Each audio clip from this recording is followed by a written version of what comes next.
Welcome everyone to another amazing episode of Go Figure. Today we have bodybuilding royalty. We've got more experience on episode 65 than both of us combined, Rose and I combined together 2 times over. And these people don't need an introduction. They need a standing ovation because the contribution they've made to the sport over the last 5 decades is amazing. And we've got a powerhouse couple here today to share it with us. We've got Tom Platz, professional bodybuilder, and we've got Dr. Rev Cha as well, his amazing partner and wife that stands by his side. And over the last, couple of decades, they've done a lot of work around almost three 3 decades. Wow. So much incredible work and have been giving back to the sport. And this is one of the reasons why we brought them on to Go Figure today, so that we can talk about health in the sport, longevity in the sport, and start looking at other pillars of health. And what 2 more perfect people could we, invite on to, our show today. So Tom, Cha, thank you so much for coming today. Wow. Thank you. You're welcome. So let's get it started. I know we were talking for about half an hour off air, and we could have gone down the rabbit hole today, but I thought let's get us started. And maybe I'll direct this one to you first, Tom. Your decade, you've been, I think your first, entry into the sport was, I think, around about 9 years old. You're like, I'm going to be a bodybuilder. And then, in 1973, you won your first show. So that was a very long time ago, if I'm correct. And there must be so much you've seen over that time, so much evolution of the sport. And I guess one of the first things I want to talk to you about is, what do you feel right now that today's generation in the bodybuilding world is missing? I think we need less science, more art. Right now we have basically what I would refer to as, good friends of mine. I love everybody. I love bodybuilding. I'm talking about my backyard. I'm talking about our place. We all are part of it. Less science. I think we have a lot of science experiments on stage in every category. Okay, I don't think that the figure girls are any less guilty than the open class, and I don't think that, pardon me for saying it that way, but the bikini girls are taking more anabolic steroids than I did back in my heyday. And again, I don't want to argue about it, okay, because when I took a lot of stuff, I tried taking androgenic material, I looked like a modern day. I gained a lot of weight. I looked like I was blocky trying to waddle onto the stage, and I said, never again. I experimented with something that didn't prove to work for me as far as a lot of androgens. What I hate to see today, what I dislike is, well, I don't have enough genetics, so it means more drugs. Well, I have great genetics, and I'll take even more drugs and be the superstar of all time, biggest superstar of all time. It's all drug related. And people talked about bodybuilding as being a dark sport, and it's not a dark sport. Damn, there's one thing that irritates me is people saying it's a dark sport. It's been a wonderful sport for me. I mean, when I got involved as a 9-year-old and eventually started competing in my 14, 15-year-old, it's been nothing but exactly what I envisioned. It's been mentally, physically, spiritually, financially satisfying. And it's everything I wanted it to be. It was. The only thing I didn't get is the Mr. Olympia title, which I do respect very much. But life has been good. The system or the fans treated me as if I was Mr. Olympia for the last 40 years. So I haven't decided to retire yet. I retired a few times. Cha and I have talked about it, but I like being involved with something I love. I love this dearly. It is never about the money. It wasn't about abusing myself. I have a couple. If I take more, maybe I won't live as long and stress my system. Going and getting blood tests and wondering if you can barter with God for one more show. I think it's an absurd level right now. With all due respect to guys I know, and I've learned from the guys, they told me what they're doing. They showed me what they're doing nowadays. I get it. I know why it works, but it's also not the healthiest way to do it. And it concerns me about the people dying. I think friends of mine have been dying. They are dying, and I don't think that. I'm certain COVID shot exacerbates myocarditis. I'm certain of that. Yeah. And I'm not an expert at that. Okay, and somebody's gonna say, "Oh," and they'll have studies. You can find a study to prove or disprove anything. And I'm sure if I say something like Yeah. that on the air, people are gonna fight me and go, "Oh, how does he know?" Okay, I'm just saying this is my belief based upon what's research I have done, and the people that are professionals and much more intelligent than me.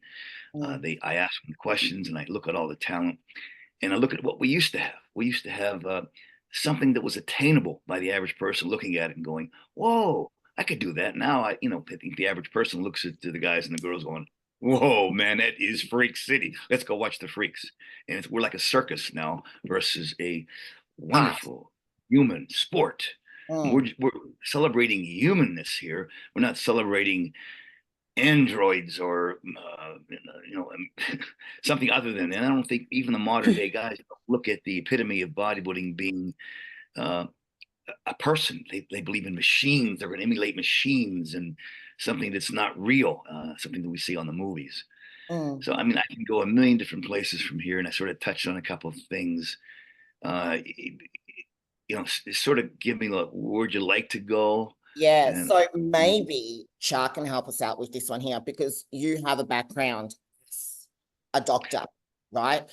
What, oh, yes, in terms of like, the health implications that we're talking about, because I truly believe that a lot of the younger generations, I'm talking the ones that are just entering the sport now, they're in their 20s, Sure. what is the consequences for these individuals and what are they bartering with right here, apart from their lives? Like what's being, for the women, fertility, can they have children? Other medical health issues. What's your experience from this? Well, I retired in 2009, but I do take 7 clients a year, and most of them are competitors. And I'll tell you this: the only question that I've ever had is, why are you destroying yourself for a piece of metal that says it's a trophy in first place? Because the next show, you're going to be replaced. So if you're willing to be number one, an after I win type attitude, and you decide to go back to ground to mouth eating with God's foods, will you be okay? Sure. The body is magical. It's a healer. And I tell you what, that piece of metal, and Tom has a plethora of a collection. they're all in stores. I don't even know where they are. What I'm getting at is cookies mean something when you're 25. When you're 70 years old, it's like, yeah, it's open. Zane uses his to keep the door open to the gym. I'm still respecting trophies. He loves the fact that he's won the Olympics very hard. I'm not disregarding the meaning of the trophy, but you become less of, see what I did? It's not anymore of that. It's what can I do for you? That's where you go. Right, Chuck? Well, it's funny because I have I use Tom's Universe, his first Universe trophy, as a place to hang all my long necklaces that I don't wear, that people give to me across time. You take a photo of that, please. I certainly will. I'll send it to you. Yes. Remind me. Make sure you send me a reminder. I'd be glad to do that. And there was a young girl that I had met in Vienna in 2015 or something like that, and she made me a necklace. So I showed her where I hung her necklace on Tom's Universe, and she was more thrilled, not the fact that I knew who made the necklace, because people give me a lot of stuff. She goes, "That's Tom's Universe trophy. My necklace is on Tom Platz's Universe, his very first Universe trophy." I'm going, okay, forget about me, But the thing is, everything in life, if you risk nothing, you get nothing. But if you risk everything, what will happen to you? There you go. I like the way you finish that. If I'm serious, you have to do some risk. I mean, I trained and I squatted, but if you do a little risk and say, I'm going to put on another 10 on here, I'm going to put another plate on here, that's okay. But when you risk everything, this is what happens to the young girls that are taking men stuff. You're going to start seeing hair growing at places that you didn't think hair could grow. On a And girl. this hair is, exactly. And the hair means that your testosterone levels are killing your ability to be a woman. And losing the ability to be a woman would just heavy risk. I can't believe. I'm sorry. Exactly. No, you're right. That's okay. Yeah, I'm so glad absolutely. that you touched on that. That's yeah. That point. Because I women, think that's women way don't, bigger than what people realize. I mean, that you're risking your womanhood. And you know you're, if you a woman. And the thing know? is that you not only risk yourself externally, but internally, this is what happens to the hormones. When you make an imbalance in a woman that's never even close to menopause. I've heard women say, oh my God, my period is killing me. Oh my God. I can't relate because I didn't have those problems. And the reason I didn't have those problems because I took nothing. And I got in pretty good shape, enough to be a model.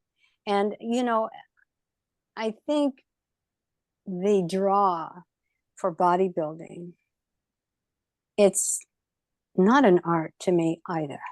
And I used to love. Art can irritate people. So in that sense, it's still art, but it's the kind of art we don't like. It's exactly. And so when I transition, remember we had a client from Florida, and she was only 20 years old. She had a lot of money and everything, and she hired me to help her. She was so far gone. She took 14 things at the same time. 14. Yeah, 14. And then she had a collapse. And the collapse by me, and then when you call me and you have a collapse, my hands are off of you. Mainly because you need medical attention, because medical attention will give me time. And you can't reverse what you put in your bloodstream. Your cells and your hormones, when you go into sleep and REM sleep, I don't care how good you sleep, there is no natural growth hormone anymore. Just so take it. You're aging exactly rate and entering that you're entering menopause early, prematurely. Right. Well, usually people that exercise, I entered menopause early, but I didn't know. And you shouldn't feel the transition of being a woman ever. You shouldn't feel your menstrual cycles. You shouldn't feel giving birth. I had my baby in 14 minutes and I had an hour and a half of labor. Give me a break. Wow. And yeah, and for me, every woman has a goal. You want to be something, or you want to be a mother, or you want to be a teacher, or you want to be something to someone. But when you do the exchange of forcing the body to make you physically and mentally different, all of a sudden this beautiful girl that had a beautiful voice, 3 years later, she came to me and I thought I was talking to a man. Yeah, I think you touched on something then too, Cha, and you would probably have seen this many times, Tom, is the personality changes. That is huge. It's so sad. The aggression that seems to be, I'm noticing this kind of. It's almost like their soul has left the building. If that's a better word to. Good. Yeah, it's almost like the masculinization too of the personality. It's the it's moving away from the feminine and being it's completely changing. Well, if I was a girl, I'd never considered. I can't understand. If I was a girl, I'd be like, I'm going to give my girlhood. I'm going to give my womanhood away for hope that this and stuff I'm going to works. give my ability to have babies away. I'm going to give my ability to have children, healthy children, away. I'm going to do all these things for a trophy, and nobody's going to remember me in less than a year. Anybody? There's 3 generations later who you don't really know who lived and died. My parents Yeah, died. I don't even know. ours I was don't on even every- know who's the top figure girl anymore. And when Figure came out, I said, God, I could have done that when I was in my 50s, because all you have to do is put on a bikini. There's You so know, many I thought, nowadays, though. I mean, I'm like, oh wow, how do you yeah, judge this? And some of these people have answers to me. I'm like, oh, that's interesting. I didn't know. exactly. Mm. Yeah. But I tell you, what they do to their bodies, is it reversible? No. No, it's not. I think that's the That's biggest the key. lie. That's the That's biggest the lie. key that we need to I hone in on. have You don't When you get exactly. old, I most girls have think in LA. When you get older, anyhow, you're gonna need plastic surgery. Someone's if I mess it up, so I have some extra work. give me a break. Sorry. I'm 74 years This is old and I'm not really even thinking weird. about plastic surgery. I mean, plastic surgery. Come on. The wrinkles and the aging process is a blessing, because God has allowed you to live and have another morning to become old. Absolutely. And if you cannot pray at night, say, may this night please turn into another morning for me. If not, I'm ready. That's my prayer. And the thing is when people talk about death and they start to cringe, I said, what's wrong with you? If you can't freely talk about death, then you're even afraid of life. So to me, every day, like every moment is a golden moment. Every day is a holiday, and every night's a party night. It's up to you whether you want to go into it sober with your mind intact, or if you want to go in there as a man, woman, or whatever you want to be. But the attraction is this: who do you really find at fault? Because Tom was upset when we went to a major event. There was 250,000 people there, and it was quite some time ago, and we were crushed, because the last thing you can do when you're a judge is this: you have to look at what's on stage. I couldn't judge anymore after that year, mainly because I know what their body's going through. Yeah. When women don't want to be women, then do the operation to change over to a man. That's the way I look at it. But doing it through drugs, you're signing a death sentence, and you're nothing more wonderful in the world than a beautiful woman. Oh God. I just think about that, and I think to destroy that, it's like I like that you're a full-blooded man that appreciates the beauty of a woman. Yes. I mean, the heels, the beautiful, the dress. Thank you, Tom. Short, and then the hair. Geez. Like now that I'm an old guy, I'm in almost 60. It's just like when I was wearing your dress shirt, right?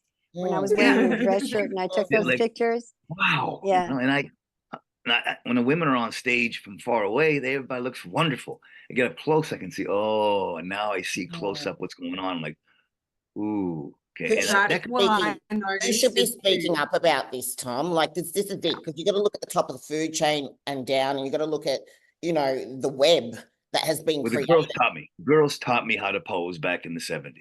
They taught me. They showed me how I can express myself like they do, only in a masculine way, how I can walk on stage and have the girls go, whoa, and the guys go, yeah, squat, how to please both of them. That's what I did for every weekend for 15 years, when I was guest posing. I loved it. I loved to go on stage. I wasn't about to stay home and win the Mr. Olympia and not do anything, then come win the Mr. Olympia and be just another Mr. Olympia winner. I was out there to talk to the people, to touch the people, to talk about our sport and to promote it, because it's given Cha and I life. It's given us a longer life, better life, a great life.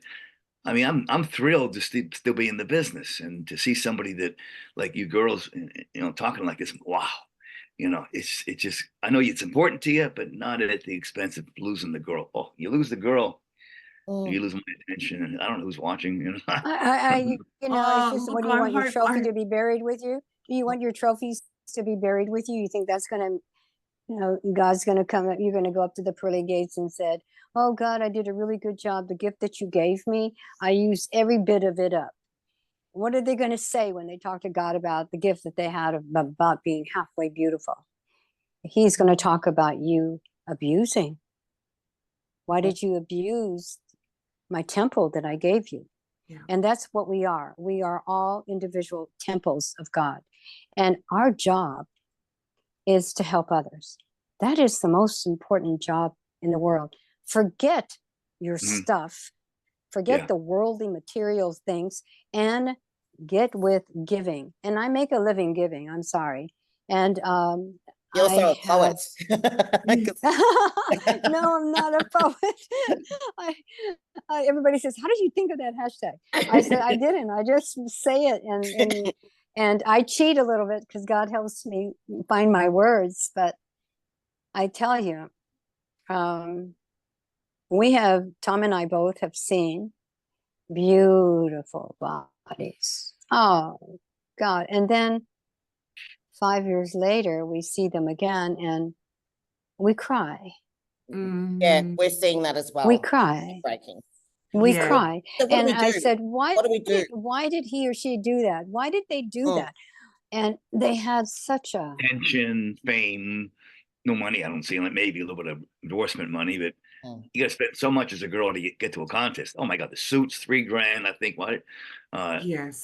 And the rest. It cost Rose and I $50,000 Australian to travel to the US to compete in 2 shows. You got to spend all that money. I used to spend my posing trunks and a $6 entry fee, and that was it. And then the IFBB flew me everywhere. I didn't spend my own money on that. Well, the registration fees aren't $6 anymore. Just FYI. No, I'm talking way back. This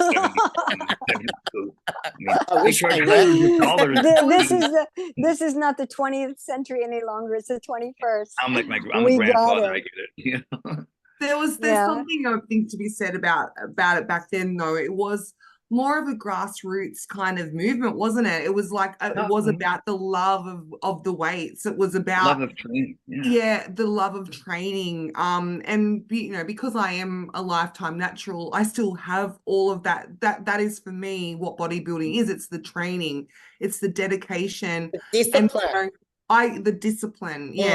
That you the thing have every single day. You've got to be really careful about being natural. Because I get this all the time in my practice when I had it opened in early 2000s.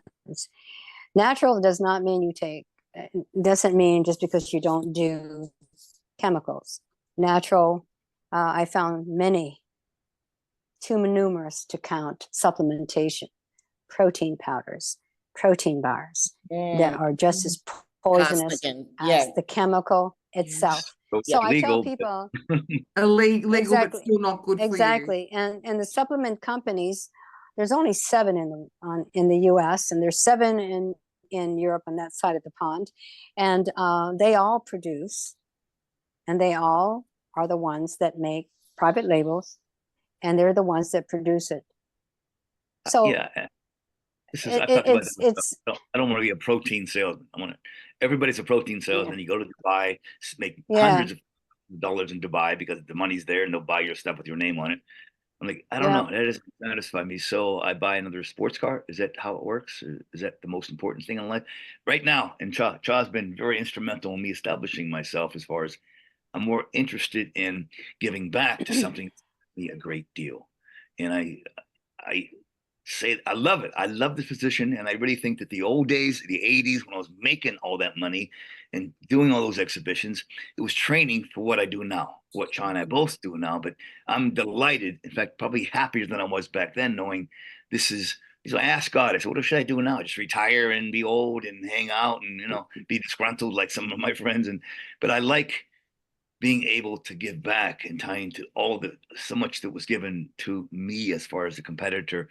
And the girls are a special interest because I see what's happening as we're suggesting to the girls. I think you and I had talked about how the girls were just simply abusing. And I'm thinking, well, if that's your best choice to remedy what's your demons inside, if this is the best route to take, I respect that. But there is I knew a lot of the girls that got out. They got out because, hey, I can't do this anymore. And they had some damage that was going to reconstruct. Okay. I don't think you can do it all. So Tom, can I ask you, what would your advice be to the women in the sport now and the ones that are just starting out now in terms of, you know, kind of stepping the right foot forward in a way that is going to allow them to be have longevity in the sport, but also keep their health and womanhood intact? Well, I certainly wouldn't resort to anabolics. I think that's something that can be too much risk, not enough benefit. But I think, you know, a girl, a natural, is entering, and I happened to be at the Giant Eagle the other day, and I see some of these girls that know me because I'm on, what is it, TikTok. TikTok. So 15-year-old, 16-year-old. Yeah, you're very famous, Tom. I think it's not just because of TikTok, you know, it may be just a bit about the pair of legs that you've got on you, and you know, the fact that everybody knows who you Godzilla, are. Golden Eagle, the Quad Father, like all the names. The Quad Father. We grew up knowing who you were. Yeah. You grew up knowing, oh, I'm really old, and it's fine. I accept the old card right now. But like, for instance, these girls tell me, Tom, I'm training for prom. And I bulked up all winter. Now I'm getting cut up and I want to get into prom, really be at my top shape. What do you think I should do here? They tell me their diet. I'm like, you're 16 years old. And I'm like, where were you girls when I was in high school? You know, I mean, it was totally different. And most girls that are in high school now, I told John, they look like they're 23. And I'm like, you know, and how old are you? And I ask them this question, how old are you? When you get old, I don't care. I'm going to ask them, oh, 15, 16. I'm like, oh my God, you know, it's some natural beauty that's really there in high school girls that they, rather than challenge that, why not promote it? Well, you know, it's sad because the 21st century girls, the 20-year-olds, male and female, are so totally irresponsible. They still live at home. You know, I was out on my own with a child by the time I was 17, 18. There's a discipline that you must master everything in your life instead of trying to force taking a lot of drugs, taking a lot of garbage, performing like garbage and looking like garbage. You have got to realize that you have a reason being a woman, and you are erasing God's plan for you. You're not listening. You're not paying attention. You are willing to put your life on the line for a piece of metal that nobody's going to remember in the same year you won it. And I understand a win is a win. Trust me, I do understand that. And the competitive edge and the need to be number one. But what are you number one of when you feel like a pile of crap? Okay, and exactly, you don't care. Exactly. Then where you're going to go when you're on your way home, there's nobody there to celebrate with you that wants to be with you as a female. You know, nobody wants to be with somebody that's kind of whacked out and sounds like a man. A man needs. Women are soft and the sensitivity of a relationship. Men are the strength and the sensibility. And if you don't come together as a fist, you're not going to have a life. Well, maybe it's that's not going to so much unhappiness, Shah, because I think, you know, women, even just in society, we're being kind of forced down that more masculine road where we're encouraged to become more masculine. Well, I think that too, but there's, I mean, I used to change my own oil in my own car, and I used to change the belts and the points and plugs and everything else. That's pretty that sexy. Doesn't mean I'm a man. Okay. Yeah, that's right. You can do masculine things without becoming, you know, masculine in yourself. Like, I mow my lawns. I do my car oil, and I change my tires. And there is no reason for you to lose your soundness over noise. And that's what an event is. Well, that's a nice if you want to go on stage for the sake of competing and performing in front of people, and you love the attention, you can't take them home with you. Once you get off the stage, you're forgotten. Yeah. Next. Well, at the Olympia Who's nowadays, next? it's almost like people are clapping. Okay, fine, let's go. Let's go to dinner now, honey. In my day, Exactly. man, people would Exactly. stay, and we had to have security guards, and it was like unbelievable. They would climb on the stage, and it was like Hmm. they're watching Lady Gaga or Yeah. what's her Yeah. name? I know. Current I one. was gonna say back, when you were performing, it seemed like, I mean, you guys were legends. I mean, and still are. A lot of the Celebrities. bodybuilders that were performing in your era are still known and household names to this day. Yeah. Mm. And I mean, that says something, doesn't it? It was a classic body, that they were classic bodies that stand the test of time for beauty. If you're looking at a male body and you're looking for beauty, well, you can't Hmm. go past Tom Like Platz's it's a real legs, like the best Greek, legs on the planet. Hmm. Greek You god can't body. go past. Yeah, yeah. And Hmm. Arnie might be known for his beautiful sweep, like Yeah. his V taper. But they were beautiful bodies, and Yes, I think there's a beauty that exists in masculine sense, and you're destroying that, and the guys that take a lot of androgens, it's not masculine beauty anymore. You're looking at cut glutes and Christmas tree lower backs. I'm like, I want to go back to the way it used to be. And I judged this show, and I very rarely judge a show. And I saw this guy that emulated and had the essence of Arnold. I'm like, oh my God. And the girl was like a Brazilian girl. I'm like, that's a girl. Okay. And I refused to go by modern day standards. I argued yeah. with the other judge. I was the head judge, and this is the way it's going to go. This is what I feel.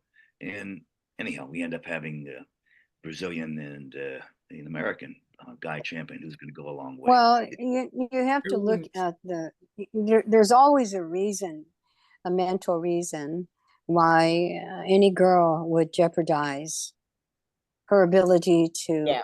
have children. There's got to Mm. be a reason. You don't know her history, so we have to Yeah. respect the fact that Mm. she's probably transformed from somebody that she didn't like before. Now she's on stage in a bikini. It was probably her wildest dream. But to get there, you don't The only thing need changes the voice. That'd be okay. drugs. I like a girl with a deep voice. It's kind of Mm. nice. But if that's the only thing that changed, you know what I'm saying? You could. That's great, but everything else changes, and you're like, too Yeah. hard. So It's where do we Well, go? Where do we yeah. go, yeah. Cha and Tom? Where do we go to from here? Like, who's responsible for these athletes right now? Like this continuous evolution of the sport. We've got parameters in all federations of this This is what we're the athletes have always controlled the audience, and the promoters of the athletes just have forgotten their power. Mm. That's all.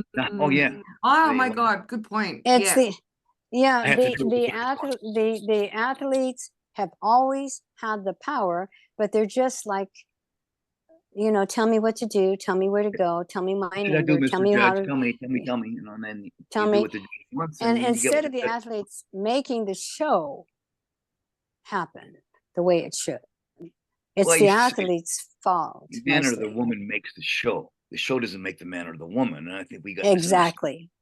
forget body when Exactly. the man and women exist, Exactly.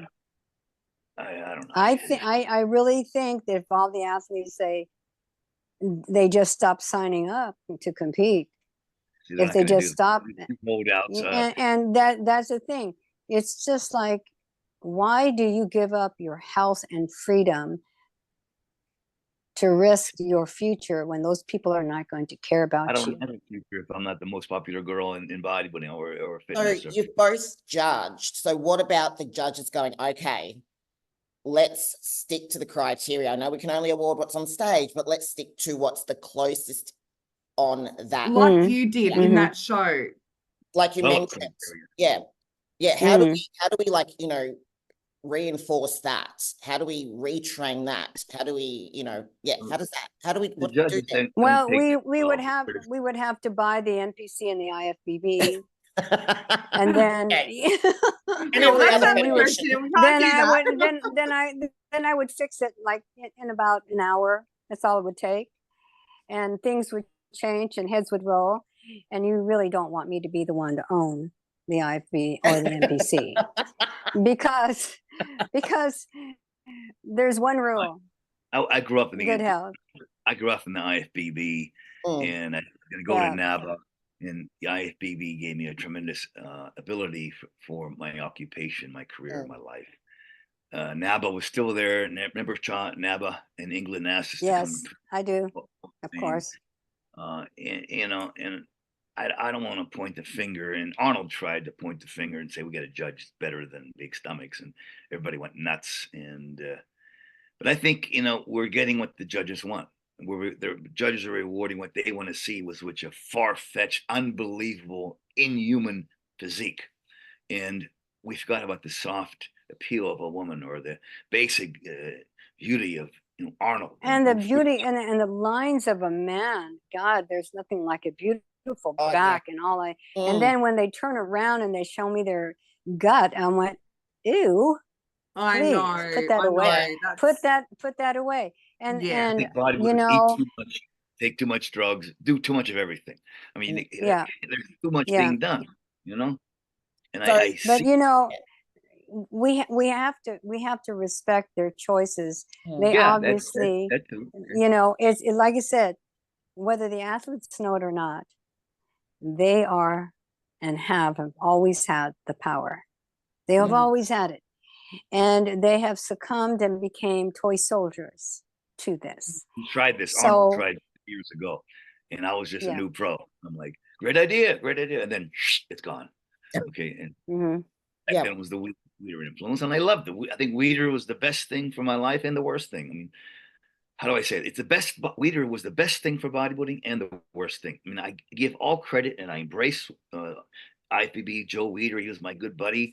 And it just, I think back then, the idea of putting somebody on the cover was like, I don't care about the money. I care about the cover shot. I don't care about being rich. And now it's turned around a little bit to where it's like, hey, I have to make a living too. I have to have a human ability to function in life. Being on the cover. Well, there are no covers anymore. It's all internet related. There's no magazines anymore. So, I mean, we've changed a lot since the Weider days, but I think the judging needs to go back to those years, the 1970s, the mid 60s. And I think that's I loved that look on a man or a woman. I miss that I mean, bodybuilding. Yeah. Oh, me too. Yeah. Yeah. But I think I appreciate think- shredded Christmas tree back. I appreciate shredded glutes on a guy or a girl. And then I don't appreciate all the boob implants and the facial. I mean, it's like too much. Okay. And I think that I'm sorry, girls, if I'm saying something. No, gosh, no. It's a matter of opinion No. who wins. I don't care. It's a matter of opinion who wins. Forget about objectivity. It's subjectivity. Okay. Yeah. And you vote like the head judge wants you to vote. You don't, if you're off that, you get booted out. And so you have the same idea. The judges judging the same thing every year in every category. And whether it's a new category or an old category. And I think that the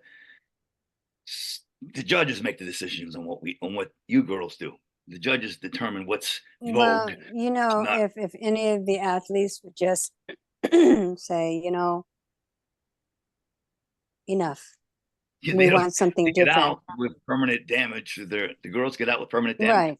Thanks, guys. It's been a great time ruining my Yeah. life, but I'm gonna try to get back to normal life, to normal womanhood or girlhood, and I don't know if it's possible. A And on lot of that it's not note- reversible, that though. note, That's the no. problem. Let's talk about life, because you know, bodybuilding for a lot, you know, you hear it these days, it's my life, it's everything I do, everything's in there. And so Rose and I have always had one foot out of bodybuilding. So we've had good perspectives to look in. And I want to get your opinion on that, Tom, and also Cha, as to when you're running your seminars and you're educating and giving your insight and wisdom and life experience, what's your opinion on bodybuilding as my life? Bodybuilding should not be your life completely. It should be a wonderful part of your life that makes your life better, that enhances your The life. physical facet, Tom, you know, like the physical facet of the 7 facets of your life. The Yeah, physical facet let you has to be detail on that, but exactly. So I that's the thing. go ahead. It's not. They want the contest to validate their womanhood or manhood. Am I good now? No, it doesn't mean anything. You know, what I'm getting at is a great man or a great woman that looks beautiful, that has sex appeal to each. And when you see that man walk up or that girl walk up, you want that girl or guy to win because they represent what we have in life. The show doesn't give you that. being, you know, when you get, when the show, with some exceptions, Rachel and Corey, and I love them to death, you know, and some of the other girls, but I'm getting at, the show doesn't make you a better woman. The show doesn't make you famous, really. It's a small little cult sport, essentially. I love it, but I'm putting down my backyard. I come from this. My life is about this. I devoted my life to this, but still, I didn't devote my hour of every day. I went to college. I did other things, you know, in life besides just looking for a trophy on the amateur stage or even the professional stage. There's too much risk nowadays. There's a risk involved in any success venture. But when I say take a risk, you know, when I say exercises should have some risk, or don't do it, I believe exercise that has is beneficial has a risk, but not committing suicide, not putting on 6,000 pounds and trying to get it off the rack, or not taking tons of steroids. That's not the risk I'm looking at. And I think that too much of anything is counterproductive. And I think we get into the guys and the girls taking too much drugs, we get a result that's not really pretty. It's not aesthetic for the men or pretty. And I think we lose it. You lose the girl. The guy goes away and they look empty. When I used to go on stage and I received direction from all the greats, I had the best teachers in the world. That's what I am. Okay. But Arnold would say, just go on stage, Tom, and just crack a smile and don't do anything. And then once you got him, then take him for the ride and leave in pre-pose. Okay. You know, I can talk to you. I can see your eyes. I'm like, yeah, that's what I want to do in life. Yeah. Well, even posing back then was a story, wasn't it? Like when you guys got on stage, posing was an art to look at. It was a show. It was a show. Like even posing is different now. What is I used to like the Corvette, you know, going into cars, the Corvette Stingray era, 68, 64. But then now it's a funny car era. It's like, how far can you push the human element? And it's interesting to see a less than a 4-second quarter mile by a vehicle, but they burn out, they blow up, and they got to get a new engine. We can't do that. You know, we got to somehow maintain. And as a result, people are dying sooner. And I mentioned other reasons that pertain to that. And as I get older and feel closer to the front of the line, I'm concerned. I'm concerned about all these people dying in all sports. People dying on the soccer field, Cha. You know, that we're talking about. And I know. There's something there which we know what it is. That nobody wants us to believe is there. And Exactly. you know, I really believe that there is. I think the generation in the 21st century, the 20-year-olds from late teens to into their 20s, and by the time they're 30, they're done with life. And most of the guys are sterile, and most of the guys are unable to really understand, because most of the guys are still living at home with mommy and daddy. So we're in an apartment and they eat too much and take too much drugs. Hopefully they don't talk to anybody. The water bag and the food bag, and they want to win the title and still can't talk. And I'm like, that's not Mr. Olympia. In fact, I'm gonna be careful what I say, because I know it's gonna cause please. Yeah, it is. And I love everybody Tom, on the BB. There's got my friends. Okay. Yes. But I really think that for the health reasons, everyone has lost their focus on every aspect of your life. And there are 7 aspects that you must focus on equally. There you go. That's a good point. That's a good way to do it. That's a really great point. You if you draw a circle and you make like a spoked wheel, and you put family health, career health, financial health, mental health, physical health, spiritual health, family health. If you put them all in a spoke and you measure each one, your family health is not too good, so maybe it's a 1. And then you draw your wheel of life, and it is so crooked and uneven that your ride through life will be so bumpy. You'll feel bruised all the time. You'll be too busy defending yourself rather than really living with yourself. So I think that the balance, the wellness wheel, must occur in your head at all times. Yeah, there is some risk. Yeah, there might be some, chemicals involved. Maybe supplementation also. And for me, I don't supplement. I don't take supplementation. I take alternative clinical nutrition, but it comes from a garden and I know how it's made because I actually went to the farm. So Yeah. the responsibility that each individual has, when I say ground to mouth eating, I'm not joking. I'm not joking. And if you don't know what that means, boy, you know, I think you can duck go that. And but there is so much waxing the mental health of the 21st century generation. The mental health is what concerns me. You really don't know what you're doing. You have opportunities in front of you. You can't handle power without freaking out and becoming some weird person.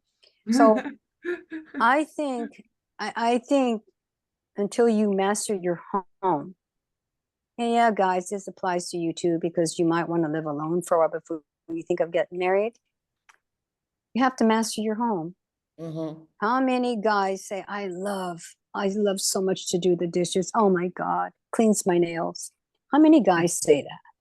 Some, they actually Yeah. get their nails. Yeah. Exactly. Look, Well, you know? okay, Tom, you're not included in that conversation because I know you do. But the thing is this, Now you're you telling me know, sick. when you dislike something in your home that you're doing, sweeping the floor, mopping, whatever, doing laundry, master it so well that you cut the Enjoying time by sleeping. 20 you have only 20% rather than 100% effort. And when you master something, you learn to love it. Love the very thing that bothers you the most.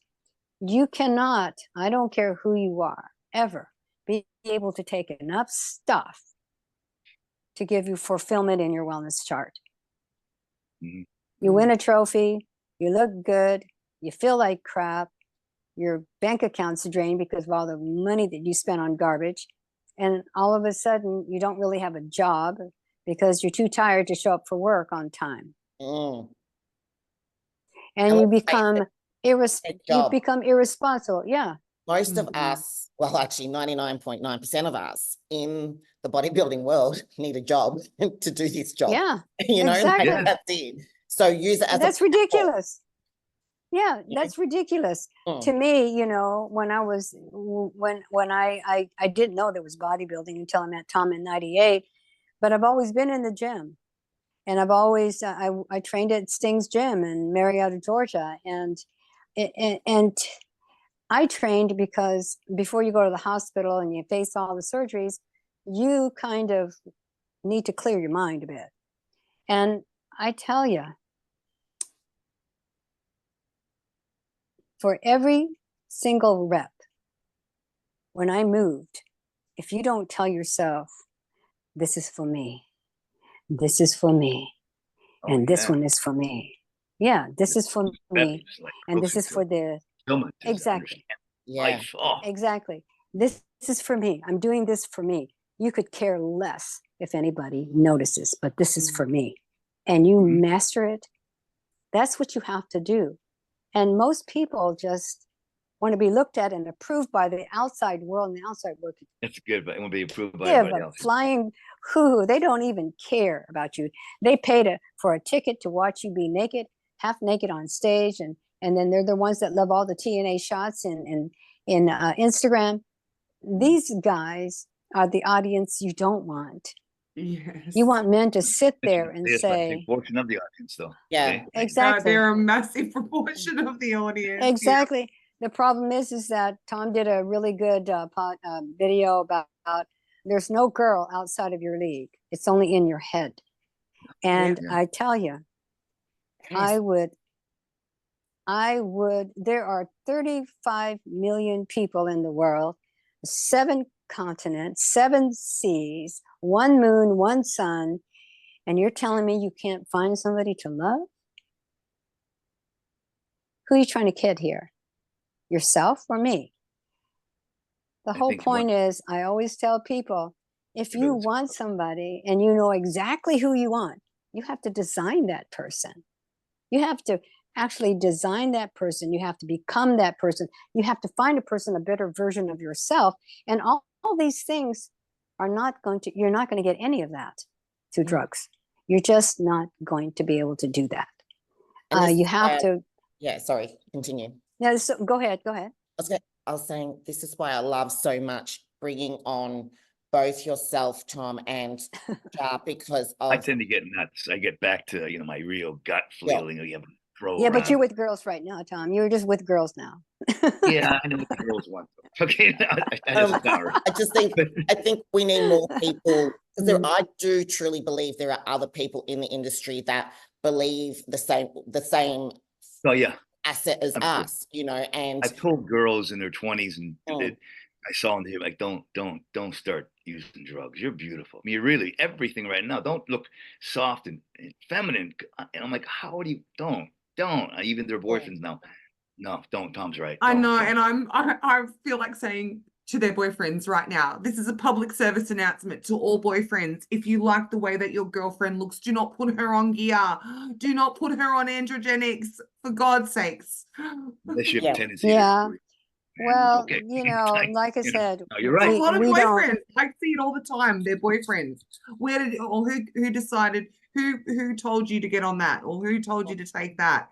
Oh, my boyfriend. Sure. Yeah. And that's the reality. That's the locker room. I Well, get it's it. time to kick some boys to the curb. I'll tell you that right now. I reckon, Aisha, I reckon. You know, I Girl would just power. start kicking Girl them to the power. curb. Love who And we are. you know, yeah. what has Coco Chanel said? There's so many men in so little time. Come on, kick them to the curb. And so, That's right. Spreading this message and having more people talk about it, I think, is really important, and start enforcing it the same way that people have started evolving the sport bit by bit, drip by drip, show by show, year by year, in and out. I think that we need to do that the same way with bringing it back down. It might take 5 years, might take 10 years.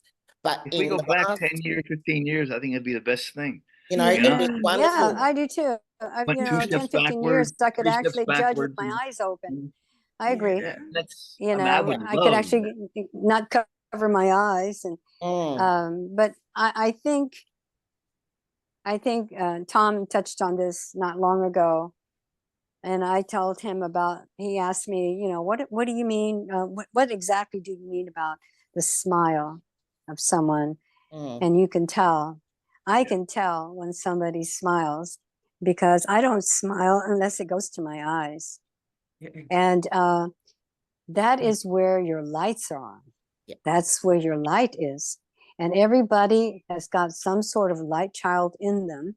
And if you're making it black out because you're masking the feminine of you as a female competitor, it's going to show on stage, and you'll just be a slab of meat with a good set of bones and long legs for days.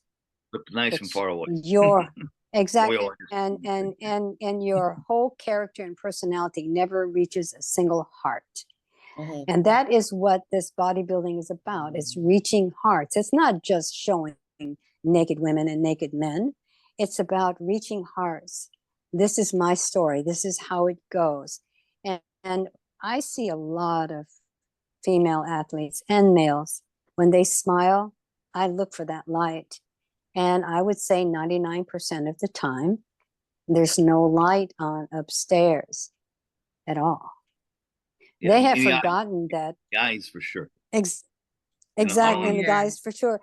And if your soul is not happy, exactly.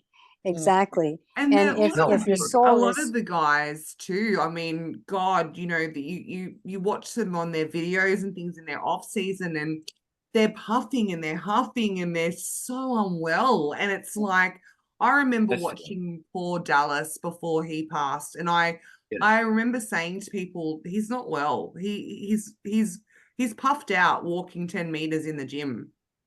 You know, and I didn't see him personally, but I could see on his YouTube video. Who are you talking? Who? Dallas.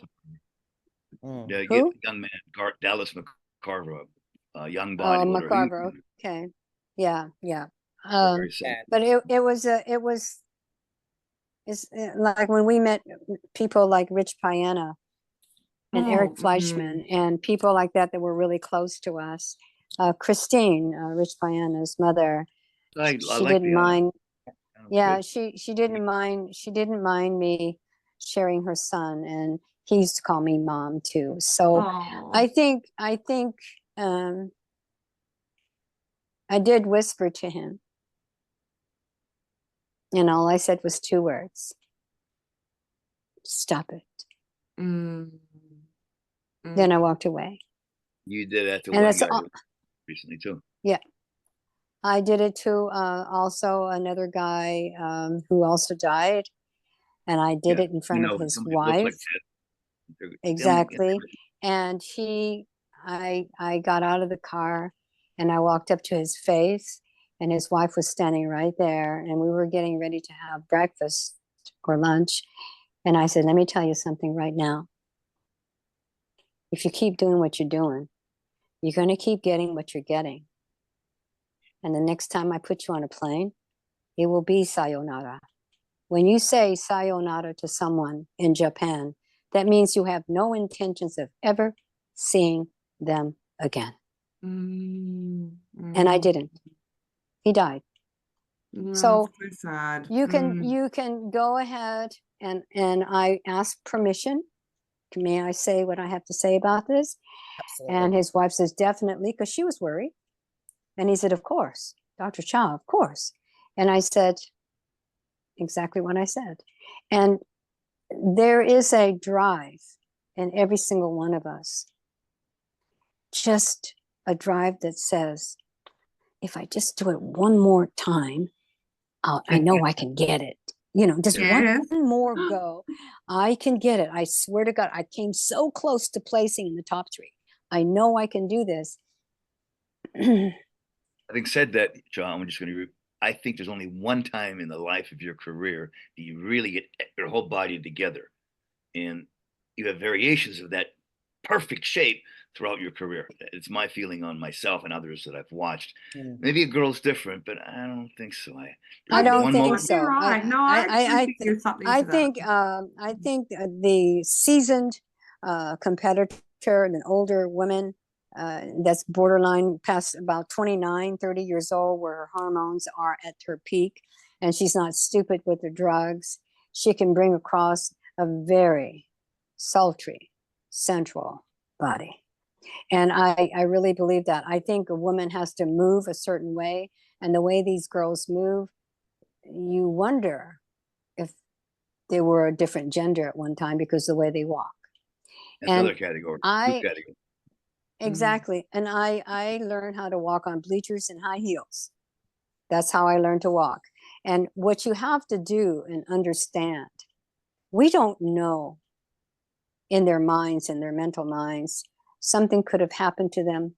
They could have done a huge transformation from being completely fluffy to this girl on stage. We don't know that. But I the like thing that is transformation class that we had that week. Just yeah. getting really heavy, obese lady losing 200 pounds, put on a pair of heels and going back. Ah, that sells. Okay. Exactly. Yeah. And that's reversible. Being fluffy is reversible. Yeah, yeah. What taking too much of the substances that you think you not need to have to pull that skin together, to make the muscles pop and all this stuff, that is destroying the very things that's going to give you that central well-being. Women will forget how to be women. They're all squeaky now. Every time they talk on the mic, I'm so grateful I won. I'm going, what happened? Or I'm so grateful I won. One of those or the other. You lose the femininity. And Tom and I were talking about modesty. There you go. That's a good thing. Exactly, modesty. And I told him, I said, I'm so modest. I don't dress. I don't even dress in public to try on clothes. I'm so modest. And Tom has always respected. And he goes, that's what I loved about you, is that I didn't walk around the house half naked. I always had a gown on or a muumuu or purehu on. I always was covered from, everything was covered. I bounced a little bit because before things you walk around the house naked, and then you get just And a lot of the girls I know in Europe, they're all topless, laying in the back on getting the suntan. Yeah. I'm like, whoa, now they're just like pieces of flesh, I'm like, wow, Yeah. there's no Well, girls here. Unfortunately, when you put less than clothes on, like on stage, your mystery or the mysterious part about you is gone. Wonderful trait, but having the right I clothes, know. skin, Exactly. they tease the guy. Exactly. It's wonderful. Yes. And again, girls taught me how to Less is do that. more. Less is more is the old saying, isn't it? Right? Not less less, is not less, more. not less That bikini. turns Not me less on. clothing, just less. Yeah, More exactly. clothing Exactly. Now we're talking about an important subject. Okay. Yeah. That is an important subject because the bikinis It are is. getting a lot smaller, and And that we was actually brought up. we Yeah. had actually This that was was brought brought up at up. the Tri-Cities because I had mine made by someone that actually is amazing at what she does. But like when she sent me the posing bikini, and it had been 2 years since I've been on stage. It was literally a G-string. And I'm like, I'm a 43-year-old woman. I can't, and even at 20 years old, I still wouldn't have had the G-banger. I don't And, know. it just, I think it takes away from it all, and there needs to be more coverage because I'm sorry, but we don't see that end in that way, because then we're not seeing your body. And And I think that the cuts of the bikinis also push the envelope too, because if you've got to wear a bikini that they want that is this narrow, where it used to say that it had to cover 3/4 of your glute. Now it's like it's this narrow, so you cannot have any body fat on your bottom. You cannot have it because, and I honestly think it's the cuts of the suits and things as well that also push us further, and because you're like, oh God, the girls are wearing bikini bottoms that are this wide, and I can't have any body to watch fat. the men, handy little jock strap on, and they're 250, 300 pounds. I'm like, Oh, my please. Oh, God. please. Oh, please. I can't unsee that. I can't Look at unsee that anymore. tiny Oh little my jock God. strap and I gold can't. flaring. Tom, stop. yeah, Oh God. so I can't unsee that. Oh my God. I can't Rosie, Nice unsee size that now. trunk that we Really. used to wear with Yeah. like an inch on each side. It's a man's trunk. And then the Well, girls, I have a really good phrase, and back in the day we used to wear camisoles underneath our blouses and you could see it through, and it was so romantic and it was so beautiful. Women are really feminine back then, and Coco Chanel was one of my mentors, and she was the one that says there's so many men, so little time. But it was like, well, it's true. She was right, but I didn't know. Well, The thank God for funniest you, Tom. Thank God she didn't work it out. Thank God. Thanks, God.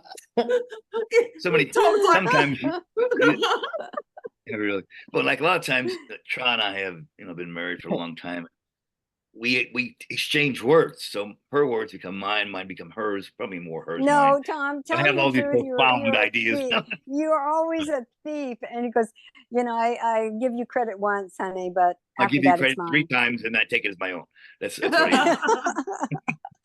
But I think that, like the athletes, believe it or not, if the athletes would get together and realize, or they can still be monkeys all day long and follow the rules. And until the athletes stand up for your rights, don't expect rights to happen. I really believe that you outnumber the judges, number one. You outnumber the people that are doing this. And if you go to them as a group and say, listen, we really want this edited or updated. Exactly. These back in the old exactly. days. The Let's change the sport. Let's create a union for our sport. The girls are just starting. Well, I'm not talking about a union. I'm talking about just telling the people you're not going to take their power away, Tom. What you're going to say, can we have this instead? Can we have fully give the judges criteria? We want to be by this. Okay, now we're talking. Okay, exactly. The athletes set criteria for what they want to be judged. It's what I'm saying, that I would love to come to the show. I'd like to participate, but I really think the bikini bottoms are a little bit more of a crack bottom, and forgive my words, but the thing is that if I see one more tush in my feed, I don't even like to go to Instagram at all. And and then I get the flip side of the guys. The guys always say, I'm never going to find a good woman. And he's going through all the TNA shots, all the boobs and the Ocolis, and he's liking and putting like it. And then I said, are you going to marry her? You just told her you loved her. He goes, oh no. I said, if you want porn, Google porn. But the girls are saying, oh, I have 500 likes on my thing. I'm going to keep going naked. And the guys are not interested in even dating her, let alone her having their children. I said, will you marry this girl? Oh, absolutely not, after what she did. What did she do? She showed her boobs, or she showed her butt. And I said, and you liked it? You're encouraging men. I'm sorry, it is the man's fault of how the women are today. God even said that. Yeah, I think the man probably invented the thong and the women wore it because of God. I really think that thing. I don't know. Yeah. Well, no, it's not about that. It's about the more, the people that made it is because girls were pulling their gondies up between their crack. So say, why not make the thong, Tom? Okay, then it's why exactly. Use, so it's back to people who manufacture it. And I'll tell you, I tell guys all the time, you keep liking TNAs, but you wouldn't marry any of these girls, and you're telling that girl that you're hot for her. You're giving her your attention. You are stealing her time, because all she thinks is all these guys like me and all this stuff, and she's going to keep doing what you're doing, even though you would never, ever, ever date her, marry anybody like that. You would never commit to somebody that's showing her boobs and her butt to everyone. Yeah, so I like think, what you're saying, Sarah, but I don't know. There's just some people that live in that kind of world. The girl with the boobs showing it off. Well, guys, no, the thing is, Instagram is not the place for that. It's social media. It's not. I know some girls who don't refuse to do that because they've maintained a high degree of modesty, even though they're very beautiful and could. They go, no, I'm not going to sell out my body just for attention from men. I don't need to do that. Yeah, that's the thing. Every time I take a picture and stuff, before, I never felt like I had to show anything to prove that I'm a woman. And that's another thing. I am not a woman based on how much of my boobs and my butt you can see. I think that when guys like my photo and I'm fully dressed, that's what they're looking for. That's what it's the message in your post, or it's the message that you're trying to put across, and they're more interested in that. They're coming to your page because they're getting substance. Exactly. They're not coming to your page because they can see some free TNA. Exactly. And there's enough porn online, and I think there's an addiction for. If you wanted to get into the social, all the cultural and social kind of I don't know, young people today, they're in a bad way because it's all about pornography. It's all about, online validation. But, we can't solve that one in this one podcast, unfortunately. The thing is I was just saying. I think, okay, I think that, yeah. Sorry, no, go ahead. No, you go ahead. I was just saying, I know that we've got another podcast coming up, and I really want to come on and do more podcasts with you and start spreading the word as well. I know you're probably going to go, no, but we would love to have you on more, but if we were taking away some key points from today's podcast that we could share in terms of health and longevity and femininity, right? And any one of you can go first. What would you? On my mind, rather than trying to fit your life into the. Let her ask the question, Tom. I asked the question. He knows where it was going. Yeah. What was it? I didn't hear the question. The question is, what go away tips can we give people listening to this podcast today in terms of their health, longevity, and femininity in the sport, or masculinity in the sport if they're a man? Trying to fit your life and your schedule into the bodybuilding protocol, the bodybuilding routine. That scientific evidence says you have to train this many days a week, and this is the only how many sets and reps you should do. They give you an outline. To me, I'm like, I'm in charge. I'm going to do the training when I do the training. I don't train until I feel great. I'm not worn out. I'm not tired. And all through my life, I did. I had other things I'm doing in life. We all had, family, friends, kids, jobs, school, other socialization outside our sport. And I wanted bodybuilding, and every time I worked out, even as a young 20-year-old, it's going to fit into my college schedule. This is what I'm going to do. So that's why I started squatting twice a month. Got great results, and I get people to say online now, if Tom would have trained according to bodybuilding research, scientific research and protocol, he would have been better than he was. I'm like, you got to be kidding me. Being creative in life. How can you get better legs than that? I disagree. I have 30-inch better, I legs, have I don't better think legs so. than that. John and I were walking down the beach one time when we first met. We're walking down the beach, and this guy whistles and hey, nice legs. And Oh God, he's I not could not talking to believe me. this.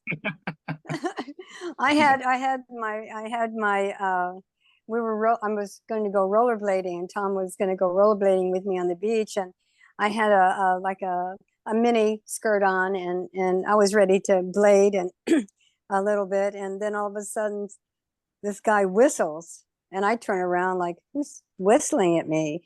And I turned around, he wasn't whistling at me, he was checking Tom's legs. And I looked at him, I looked at the guy, and I said, what are these? This is like, what's wrong with my legs? He goes, oh, they're nice too. And I'm going, That's so, but, I'm sure you know, your legs are just as beautiful, just as beautiful. No, it really gets to this point, and I will tell you, you can be one of many, or you can be one of a kind. Oh, I love that. can Yeah. we write that down? Get down. you can be one of many, Or you can be one of a kind. Love that. Yeah. There hasn't been a single person that I have met, and I've met millions through Tom and otherwise, that have ever said that you remind me of somebody. They've never said that to me except one time where there was Kiana, the fitness girl on TV. Oh yeah, You remind, cute. yeah, I know. You remind me of Kiana, but she did it in Hawaii. And but when somebody can say that, if you never hear that from a man or a woman, then you have mastered yourself and your own gifts in your own right. So self-mastery as number 2. Being unique, Yes. self-mastery. You have to master everything that you don't like to do in life. Get in there and do it until you are so fast you won't even feel that you have to do it.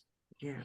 It's like breathing. For me, cleaning house is like breathing, because I do it so fast, because I mastered it. I'd rather be. All these young men and women are like, can't eat 8 times a day. I'm like, don't. I mean, maybe 3 or 4, maybe a snack or 2. Bring it down, And I think everybody's again too much androgens, too much food, and it's these oversized and too many, and they're listening to everybody. They're not listening to their own soul. They're not listening to their own mind. This is something that I'm so passionate about. Rose, you'll attest to this because we prepped together in the last show earlier this year. If you had asked me how many calories I was on, what my macros were, what I was having from one day to the next, honestly, I couldn't tell you, because I'm so in tune with my body that if my body says something, I'm going to trust it over my programming.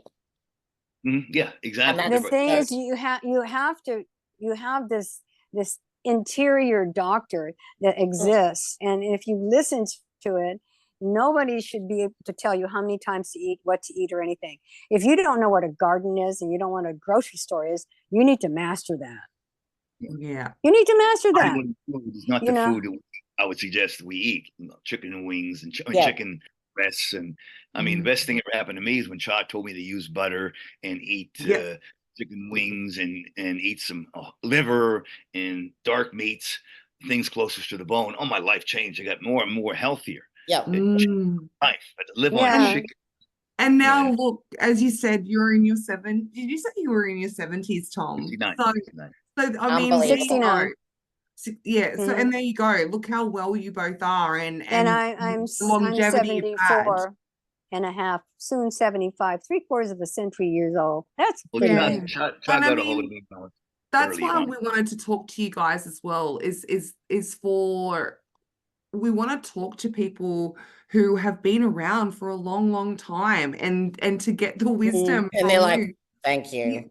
That's You know, something we you don't know, want to. We don't like, want but talking to old people. You learn. Wisdom you is learn. transferred. That's right. You Not know, that we have it or Cha has it. I don't have it. I just have a life I've lived. You know, Mm.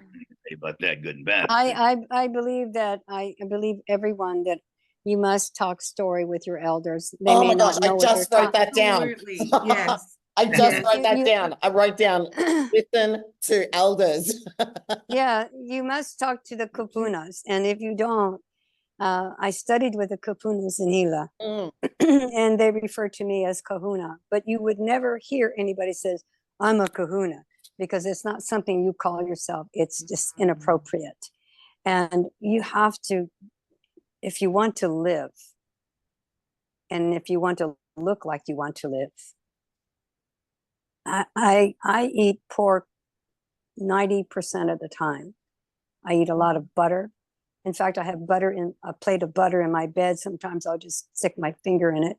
My cat's tongue marks are all over it. Butter is really good. Yeah, I've changed to butter as well. Yeah, Right. that's when I got you on it, Exactly. wasn't it? That and ghee as well. And I don't do ghee, but I do raw milk. Mhm. I do about 1 liter a day of raw whole milk. Yeah. And that's whether I need it or not. And for me, if you eat well 90% of the time, and God said you could live to be 120, you could live till 90 years old, and you'd want to. 90%. Oh, I love that. If you And do well, you'll want to live. Yeah, it's true. Mhm. Yeah. Wow. And that's the other point as well. So it was like listening to your elders. I think today we listen too much about who's on TikTok and who's on Instagram and what the next 20-year-old's saying because they look a certain way. And I'm like, hang on a minute, rewind. The person, your next door neighbor that's 96 years old, that's still walking to the supermarket every day, talk to them, or talk to people that have wisdom in our sport that have, they're not competing anymore, but they've been, involved in the sport for 30, 40, 50 plus more years. They might know a thing or two, right? They might be able to help you on your journey just a little bit instead of you, sleepwalking through life and just pretending that you know all the answers. Yeah, talking story. Trainer, we never had trainers. A trainer told me to do this, eat this, and eat this many times. They monitor, they do everything for me. I don't do anything. I don't participate really, then do what they tell me to do. What a wrong move. I mean, a good trainer, a good coach brings it out in or the guy, and her choice, he makes her choices make sense versus their choices. They're just giving you exactly. The thing is that you talk about mind to nutrient, mind to muscle connections. If you don't have that, you're just when you sit shoveling down and food eat, in. you should mind your nutrient connection for the food. I take an hour and a half when I was and you need to, exactly. You need to smell your food.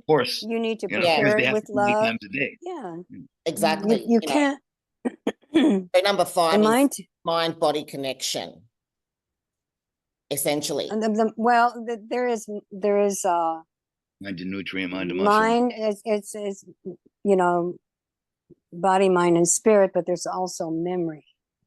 You have to have the memory because you'll forget what you did wrong last time. You have to have memory too. It's not about just mind, body, spirit. It's Mhm. about memory. Now, Can I last time I did this, what happened? something, You Cha? know, Can I mm. ask you something, Cha? People that are disassociated and disconnected, and let's face it, there's a lot in today's society for What do you mean disconnected from what?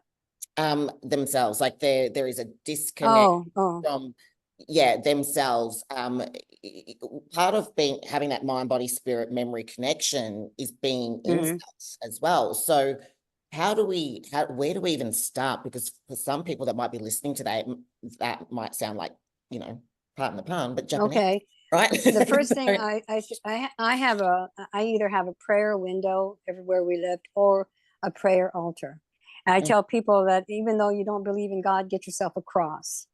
Put it where you want to go, and when you get upset or you want to just take a breather or take a break, go to this area that you call your prayer area.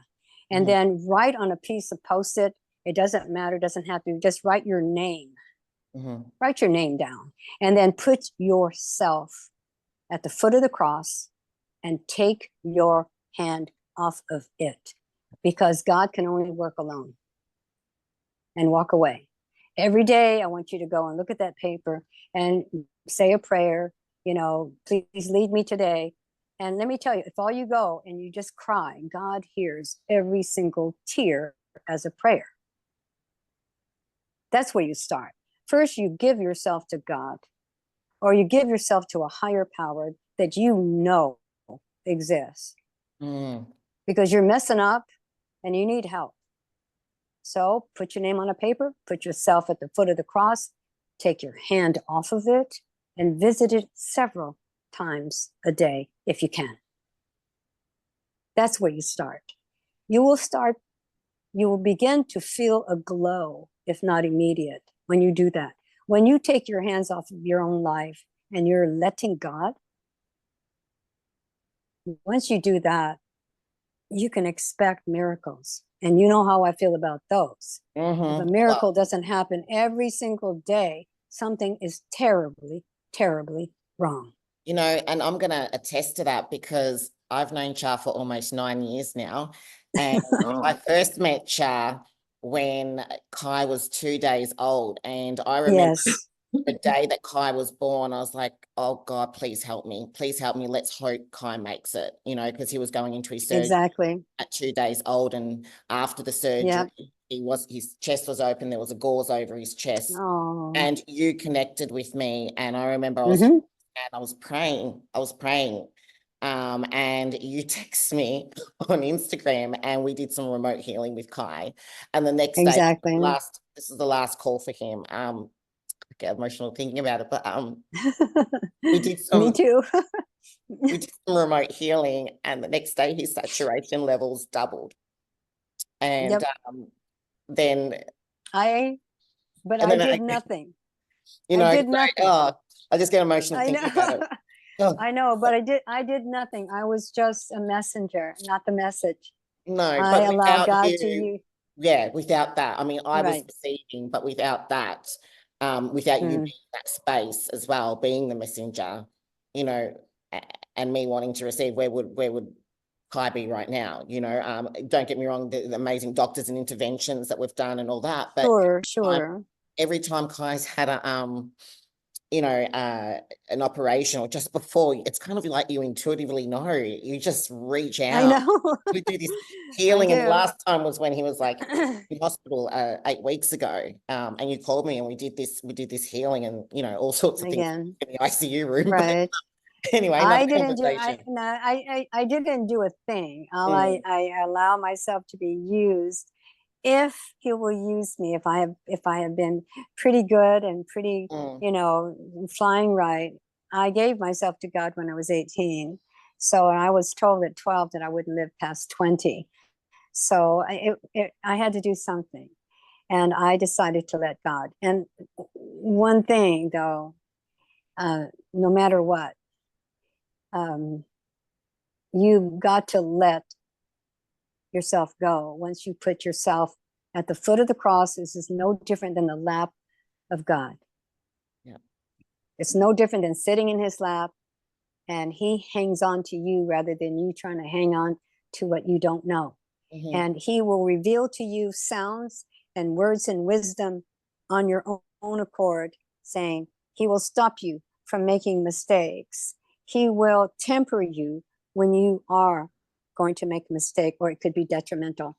He will take things and people away from you that are not meant for you to have. You better prepare yourself.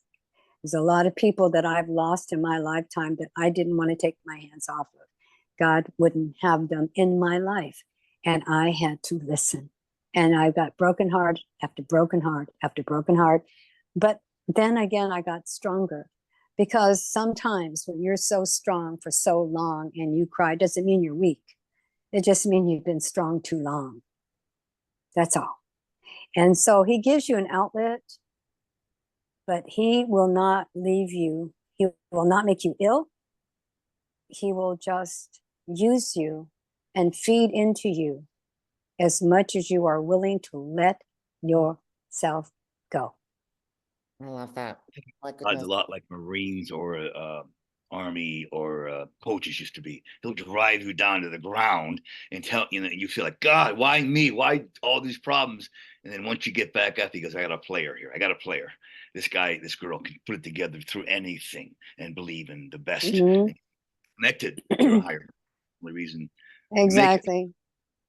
Um, You know, there's got to be a connection. And if you don't connect yourself to a higher power, mhm. whether it's God or Allah or whoever you want to call him, we all know that there's not a single man on this earth that can create a human body and make a heart beat with no permission. There's got to be somebody bigger than that, much bigger than us. Absolutely. And that's what you have. Yeah, you know, much bigger. You know, everybody says, how do you know there's God? I said, well, who's allowing your heart to beat right now? Your heart beats with no permission. Where did that come from? You're not a wind-up toy, so explain to me that. So, but sometimes, like I said, he will remove what's not meant for you, and that includes people, places, and things.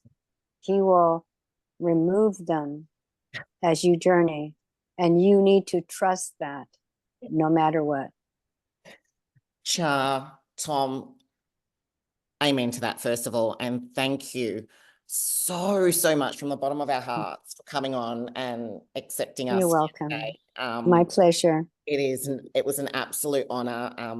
I hope we get to continue this journey in the future as well, and continue spreading the message and evolving the sport. You know, Tom, I want to thank you for everything that you're doing now in the sport. And Cha, you two, the two of you together are so united and such a powerhouse, for a better word. And your impact, it really does make a difference, and it really is making a difference. And you just keep chipping away at it. And thank you so much for You're welcome. Thank you. Merci beaucoup. I mean, Aloha. Oh, what happened? I don't know.